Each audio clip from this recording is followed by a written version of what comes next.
Coucou tout le monde, je suis contente de pouvoir vous retrouver aujourd'hui. Ça fait maintenant une semaine que je ne suis pas sur Franco-Veda. Je ne répéterai plus pourquoi.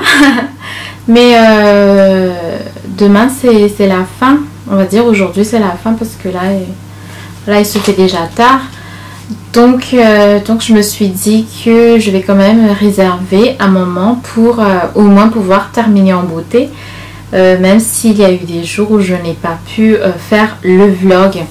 Parce que de toute façon le plus important c'est de participer. Voilà, donc aujourd'hui je vais faire bien entendu le thème d'aujourd'hui à la fin. Et je vais quand même me rattraper sur certains jours. Sauf le jour 30 qui concerne les bêtisiers et les scènes coupées. Ben, je vais voir avec mes autres vidéos. Qu'est-ce que je peux faire comme montage et puis vous mettre ça sur la chaîne. Et je vais également passer sur les jours 25 et 21 parce que jour 21 on est censé vlogger dans un endroit où on se sent bien.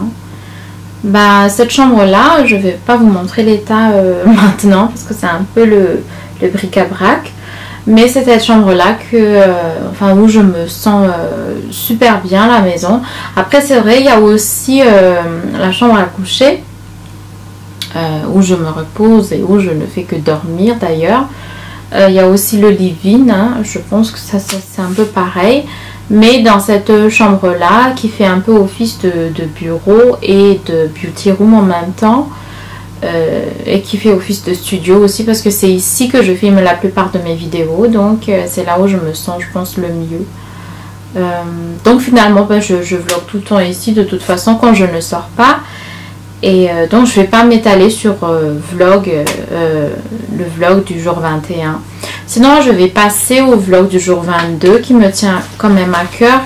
Car on est censé parler d'une cause, d'un sujet assez sérieux. Et pour moi ça concerne donc le véganisme.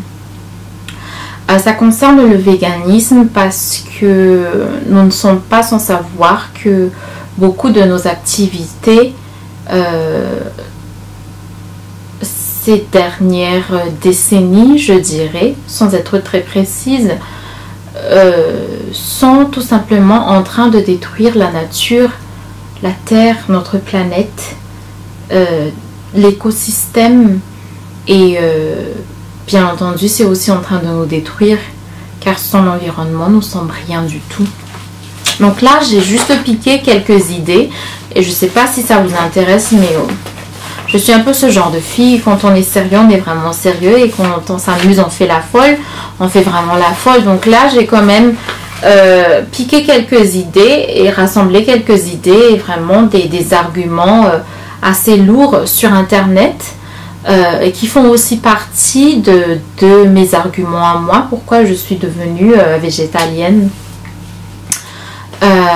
Parce que nous ne sommes pas sans savoir que la planète souffre et que le climat se dérègle, les ressources se tarissent, il y a beaucoup d'espèces qui disparaissent. Et pourtant nous on se dit toujours mais qu'est-ce que je peux y faire? Mais en effet on peut vraiment faire quelque chose. Et ça commence par chacun de nous. Ça commence par les petits efforts au quotidien. Au fait, nous pouvons tous agir au quotidien pour limiter la destruction de la nature, de l'environnement et la pollution. Et le véganisme en fait partie. C'est on va dire, c'est une des solutions. Après je dirais pas que c'est la seule solution, mais je dis c'est une des solutions vraiment qu'on peut prendre pour voilà, essayer de contribuer au fait à sauver notre planète et la génération humaine future. Voilà.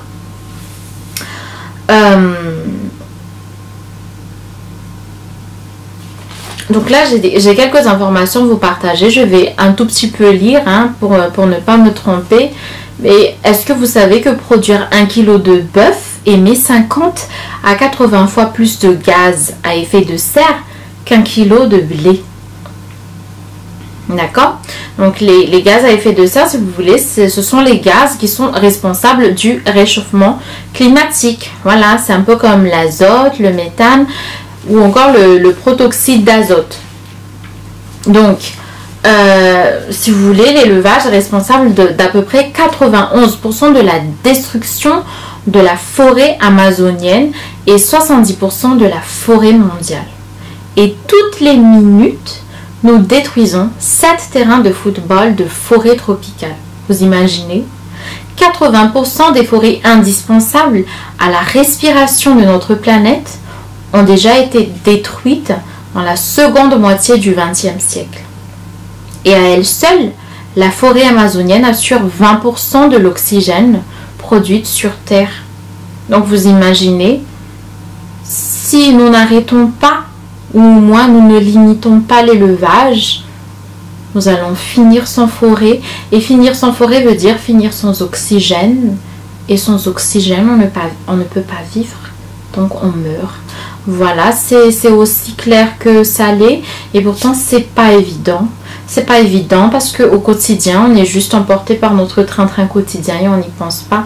On se prend un grand steak et on n'y pense pas. On ne pense pas à la conséquence que ça a au fait pour l'environnement. Donc c'est pour ça que je tiens vraiment à vous parler de véganisme aujourd'hui.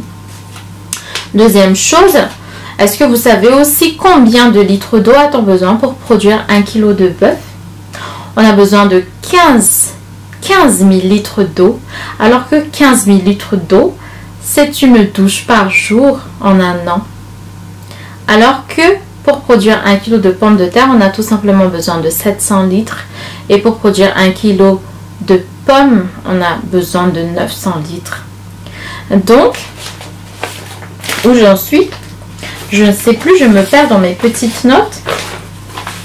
Donc, vous voyez à quel point il est important aussi de sauver la ressource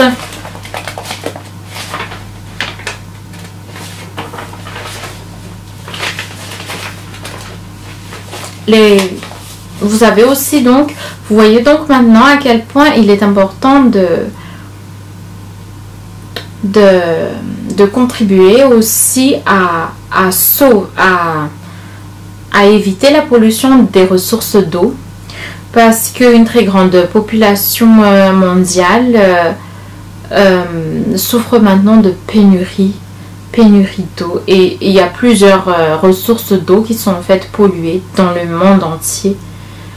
Mais vous imaginez si on n'a plus accès à l'eau. Là maintenant vous n'en avez pas idée du tout, mais pourtant sans le savoir, nous vivons comme ça et nous gaspillons l'eau tous les jours. On se brosse les dents et puis on est en train de se brosser les dents et puis on laisse couler le robinet. On se douche et puis on utilise tellement d'eau alors qu'on est déjà propre finalement. On gaspille l'eau et pourtant il y a plusieurs populations qui souffrent vraiment de pénurie d'eau. Et ça, c'est vraiment quelque chose de capital, voilà, pour chacun de nous. Comment pourrait-on vivre sans eau? Voilà, ça m'aide à réfléchir. Et encore une fois, on montre du doigt l'élevage, car l'élevage est très très gourmand en eau. Il y a aussi les déchets animaliers qui polluent l'eau, comme les engrais, les pesticides, les nitrates, l'ammoniac, tout ça, ça pollue l'eau, ça pollue nos ressources d'eau, et donc voilà. L'eau devient non potable, ou bien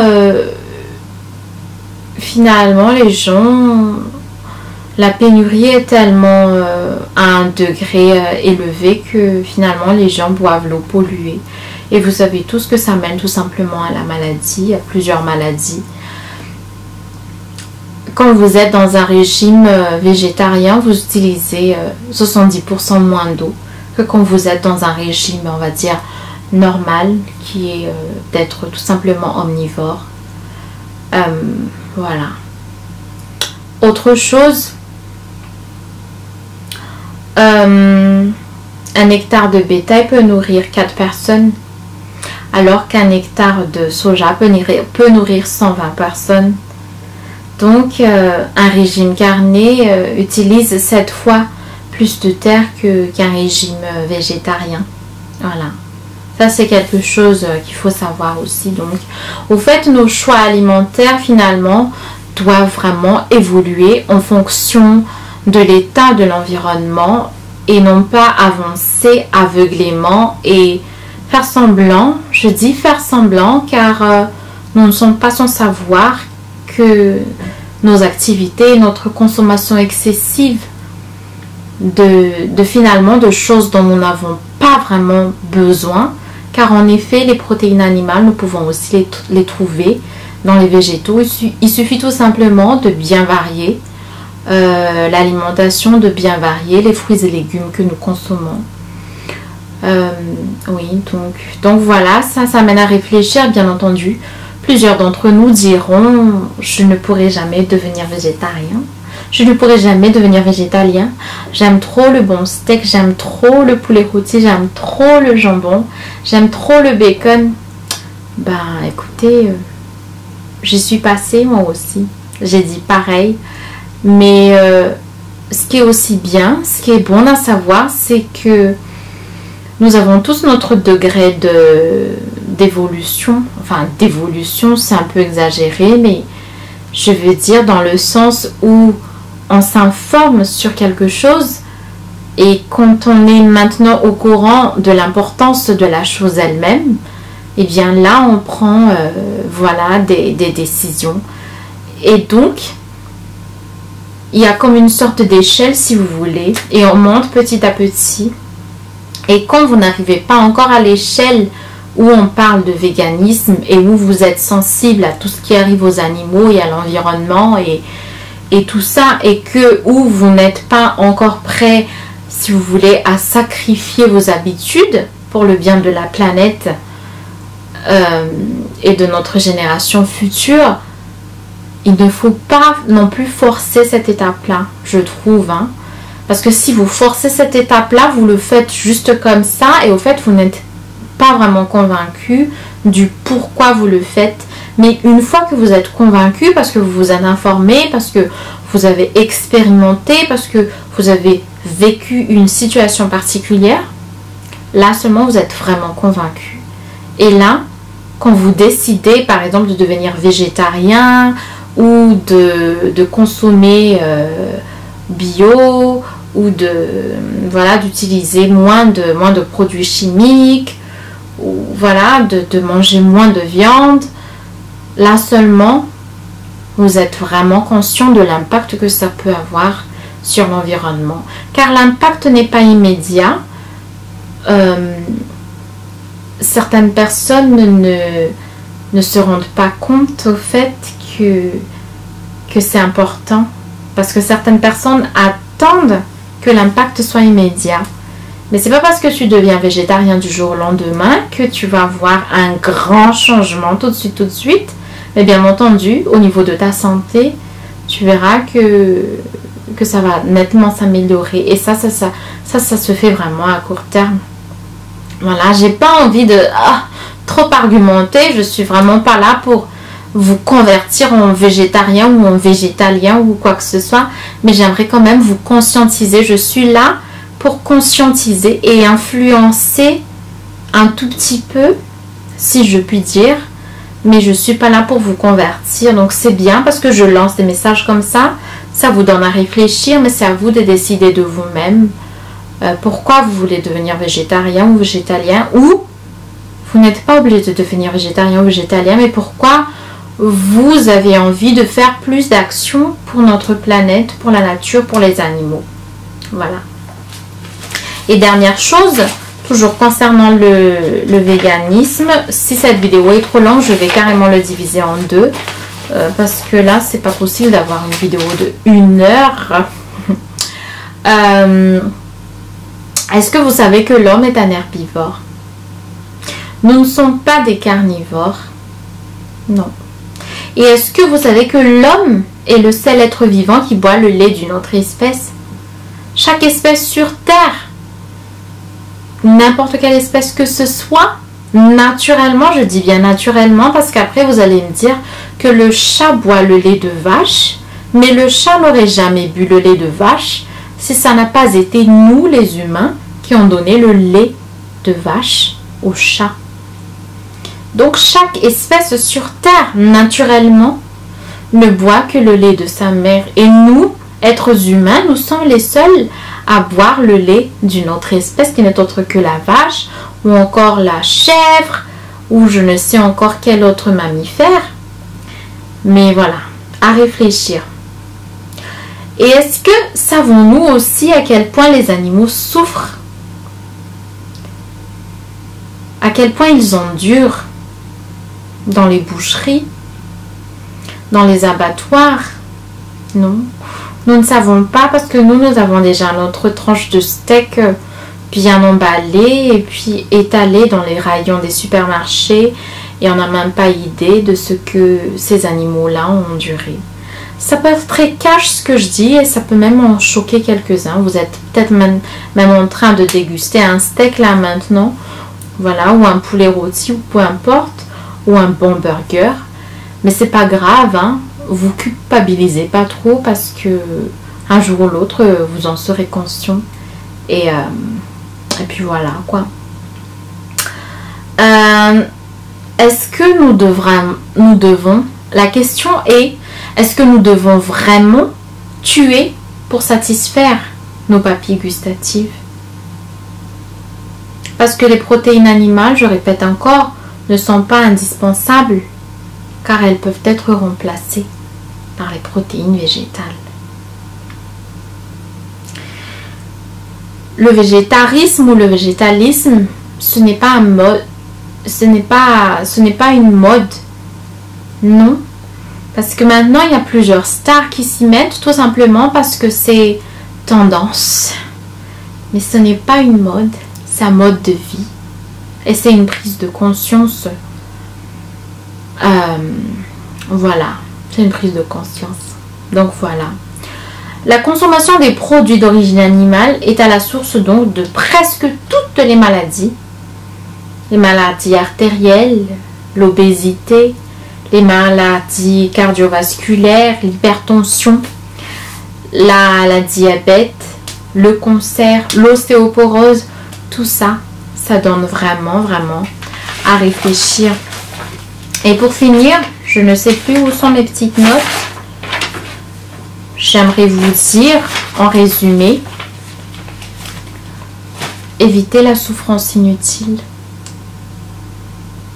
Nous pouvons vivre sans faire souffrir les animaux. Voilà. Voilà pour le jour, je ne sais plus combien. Voilà ce que j'ai à dire sur le jour 22.